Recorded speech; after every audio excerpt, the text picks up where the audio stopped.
Hey guys, my name is Cristin Wetton. I'm also known as Badass Brunette on some of the social medias, and this is my tiny home.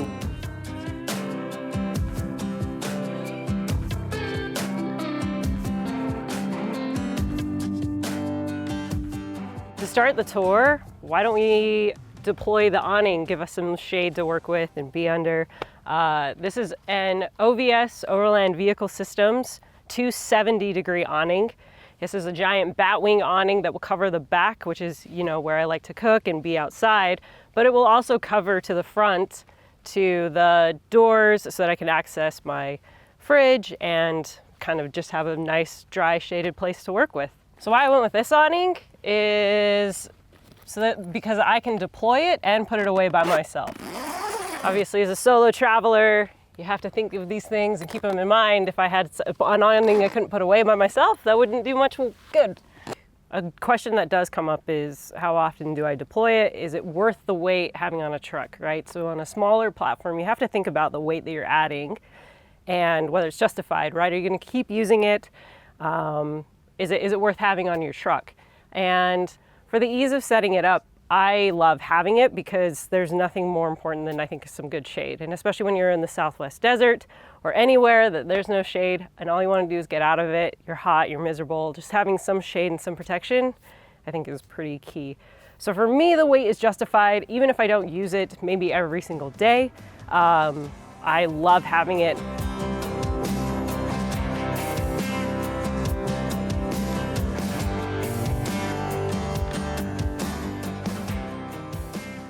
Welcome to the inside of my tiny home.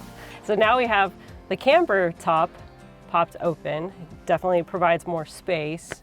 This bed platform can always go away too, up and into itself to provide even more room. But to start the tour, so this side that I'm sitting on, this long bench seat, I actually designed it to become a stealth platform. Maybe I'm in a situation where I don't want the camper top open.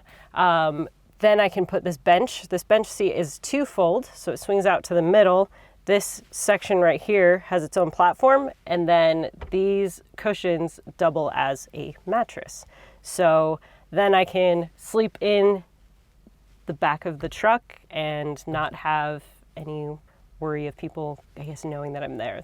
So with the camper build, I had the option to add a window. The fun thing about these campers is it's fully customizable. You design it. Whether you want a window on this side, that side, both sides, maybe no windows at all. It's kind of up to you how you want to design it. For me, I knew the layout was going to be like this, that side would be this. A window doesn't make sense. This side, a window, let some light in. There's a screen here, I can open it, some more airflow. This was fully intentional. The other fun thing about the camper is it's fully insulated. There's insulation here, there's insulation under the subfloor, the roof is insulated. This white carpet material is actually insulation. It's one of their newer features that they've just started offering. And so this thing is fully insulated, which is awesome. The insulation, I think, comes in handy both in hot and cold weather. As you have seen, the camper is black on the outside. A lot of people ask if that's pretty hot in the summertime, and the insulation actually helps mitigate that even just a little bit. It's not nearly as hot as you think it is in here in the summer. But with being a traveler and living on the road, I do migrate with the seasons, right? So right now I'm in Phoenix, Arizona. It's beautiful, and we're at the end of we're at the end of February. But as it warms up, sure, I'll migrate more north, and as it gets hotter, go for the higher elevations where it starts to cool off. So I do chase the seasons, which is really fun to do, and I've enjoyed it. But for staying warm, I recently installed a diesel heater. This is actually the newest addition to the camper, and I've only used it a few times so far, but it has worked really well. The diesel heaters crank out some serious heat, and especially with this small little space, it heats up super fast. And then that works really well. For cooling, there are 3 giant screen windows. They open up fully. There's a screen here. There's actually screens on the outside of this that I installed, little Velcro screens. It's something that, like, for a backdoor patio, I've made one fit for back here. And then there's also a fantastic fan on the roof. So back here, we've got the lagoon table, obviously. But so this lagoon table, I've really enjoyed having it. Again, with the small space, this can fold away in on itself. It's compactable, but also it can spin out of the way any direction. And what I like about it was, originally I thought I was going to work off this space. It's a little too far, it's a little uncomfortable. But this, you know, flips around and it's perfect. So I can make my coffee, I guess I can eat, you know, laptop specifically. This space works perfectly. It's adjustable fully. And the top was a commissioned piece by a really good friend of mine. So in continuation to the back of the camper, back underneath here are 2 Renogy batteries. So my battery bank is back behind there.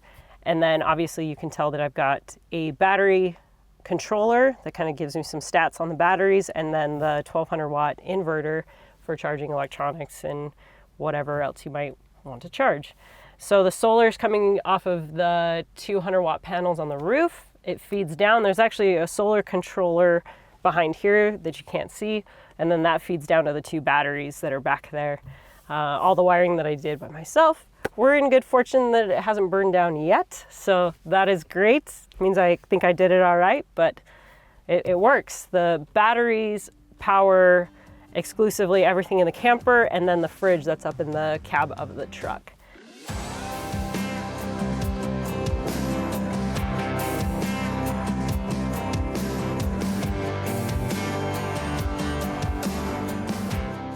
I've always been kind of the tomboy. I mean, I grew up playing with the boys, right? I was always out adventuring. I was always out getting my feet dirty, and I was just adventure. Like I wanted to be out playing in the woods, and I didn't want to be inside. And so I've always just had this drive and this just love for being outside and being away from everybody. And I think that progressed into this crazy independent streak of being self-sufficient. I've always just kind of picked up weird knot-end skills and things like that, and I love the idea of being self-sufficient and just being able to take care of myself and in any scenario. So you combine that with the adventure, and then now you start adding a vehicle, which I guess is the overland scene of being self-sufficient. You're out in the middle of nowhere. All of this combined, and I was like, that I love. And I actually didn't know of the overlanding thing. I didn't know that this way of travel and the way of living was a thing until a few years ago. So me in the truck, sleeping in just the bed of the truck, that was my adventure. That's where I started. And from there, I started meeting people, and I started doing these group rides and really off-roading with other people. And that's where I saw people guys that had trucks fully decked out, right? They had the solar, they had the fridges, they had the tents, they had all this stuff, and I was like, what is this? This is the coolest thing I've ever seen. And that was when overlanding was introduced to my world. And that's when I said, okay, I love that. And the build then grew from there. So from going from a truck bed, sleeping in the back with just a sleeping mat and a sleeping bag, to building a house on wheels and living out of it full time.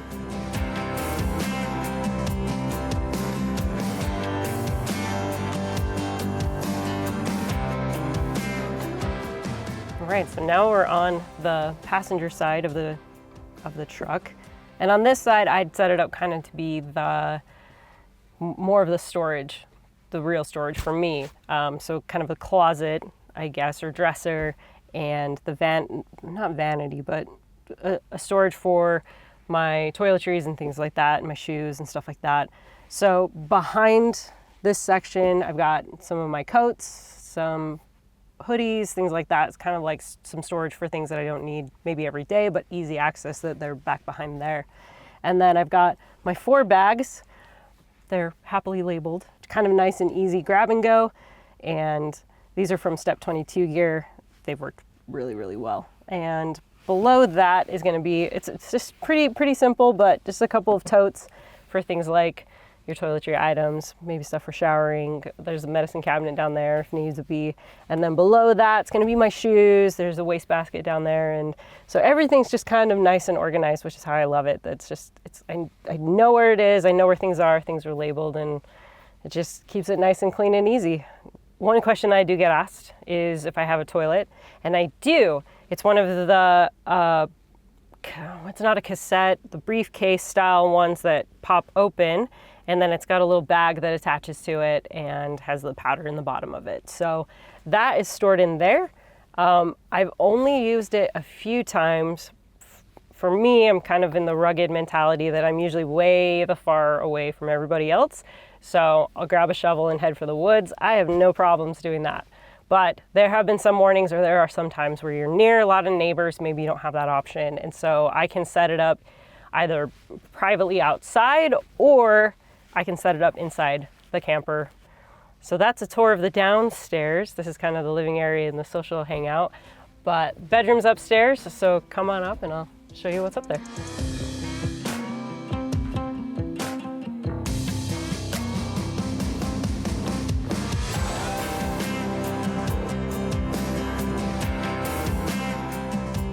Welcome to the upstairs. So this is where I sleep.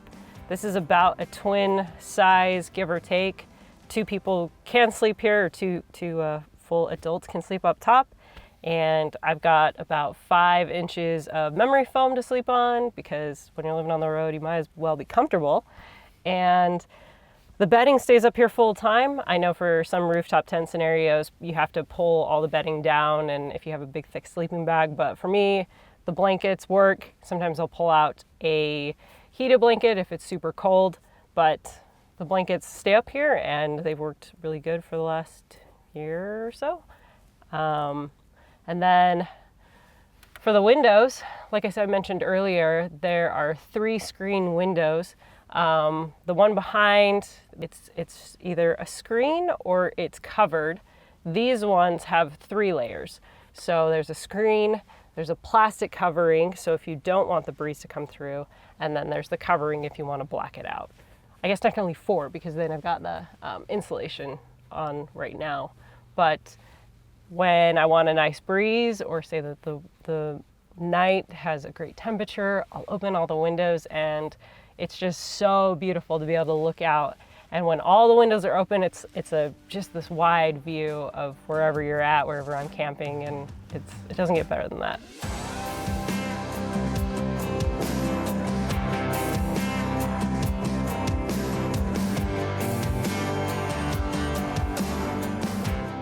I was approached by a company while I was just out doing my thing, and they said, hey, you're out there doing what you're doing. We actually need somebody like you to go map trails. This is for Onyx Off-Road. So fortunately landed a gig with them that I'm able to go map trails and get paid to do it. So that was presented into my lap. But I don't think it would have been presented if I hadn't have just made the commitment to go. So it is interesting how things work out if you just follow and just go for it, right? It sounds silly, but it really worked out for me that I didn't have a financial plan, and I was okay with it. And I was like, doesn't matter, I'm still going. And then down the road, an opportunity presented itself. And I'll pick up odd jobs here and there, and the money works itself out. And I think things do work themselves out. So if you're always held back by this, well, I'm not ready because of this reason or another, it will work itself out. You do need to get yourself prepped to live on the road, obviously. You know, have a place to live and make sure your vehicle's in good working order, this, that, and the other. But yeah, I would have been held back by a half dozen reasons. And there really does have to come to a point where, what's more important to you? I mean, are you gonna be in fear and hide behind your reasons of never going, or will you still just go for it and just make it happen?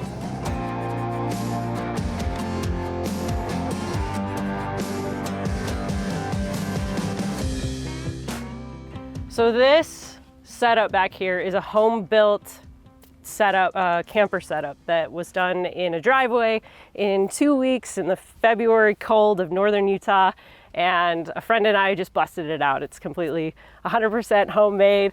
It's not perfect by any means, but it's home, you know. It's actually held up in the last 2 years, so I'm pretty proud of that, and I'll like to show you a little bit more. But so this is the drawer system. There's 2 parts to it. So the top I designed to open. this way so I can access stuff. Say if the weather's bad and I'm kind of hunkered down inside, I can access my coffee, Jetboil, things like that from the inside here. Obviously, then I can, if I'm out here, like I normally am, I can access it from the drawer. This one has the spices, Jetboil, coffee stuff like I just mentioned. This one's gonna have more of like my pans, cutting boards, plates, some of the bigger items and more heavier items are on the bottom.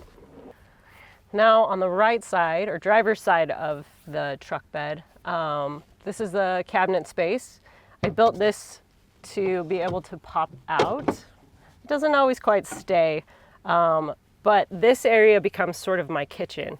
And I have a single burner propane stove on this side and a recently installed diesel heater on the other side, which has been a game changer to actually have heat. This arm on the swing out has a table that will swing out and come down, so then I have even more workspace. And that's usually where I will set up my propane stove. So then I've got my propane tank here. I got this off of a marine store, so a boat store. A lot of people have asked that interesting cylinder shape. It's from a marine store. A Lifesaver jerry can. What I love about this is actually one of my favorite things, is that it's got purification built into it. So I can fill up water at a river, at a lake, and this will purify it enough for me to drink it. And I think that's incredibly key, especially with how remote that I go. Sometimes I won't always have water readily available, and that will filter it for me. So that's awesome. And then next to that, obviously red, we've got fuel in here, and then I've installed a tiny little diesel tank on the outside of that. So with my water source, I do only have the one water source, and I will use it for washing dishes, washing myself, both my hands, you know, while you're cooking, and then things for showering, which has got this nice attachment that does allow to shower and things like that. So if I'm in dire straits for needing a shower, then I can set it up. I can pull the hose over there and just kind of rinse off and shower just kind of out in the wild. It's nothing glamorous, but hey, you get yourself clean and it's good. I mean, I've jumped in plenty of river, plenty of lake to kind of rinse off, you know, but I guess you kind of adopt this different mentality when you're living on the road or you're living out here that, I mean, yeah, we don't have flushing toilets per se. Maybe some of the rigs do, but mine definitely doesn't, you know. We don't have the hottest showers every day, at least I don't. For me, I don't have all these luxuries. I don't have them every single day, and I'm okay with that. Like, I don't need any of that. I don't need I guess some of the things that cripple people from not doing this, you know. For them, they're like, I can't live without that shower. I can't live without that flushing toilet. And I think there's a different breed of us that are like, nah, we don't care.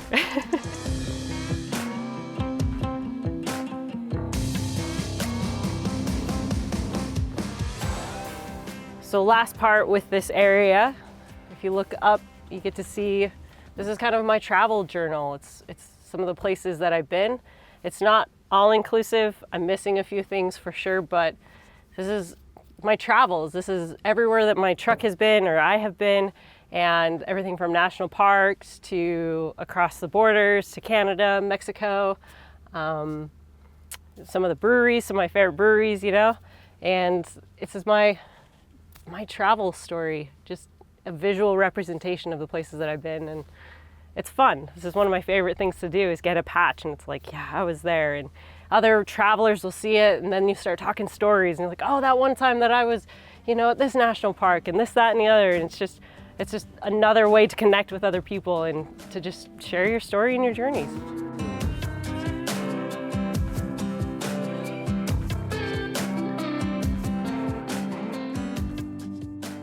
Especially with traveling solo, you meet so many people.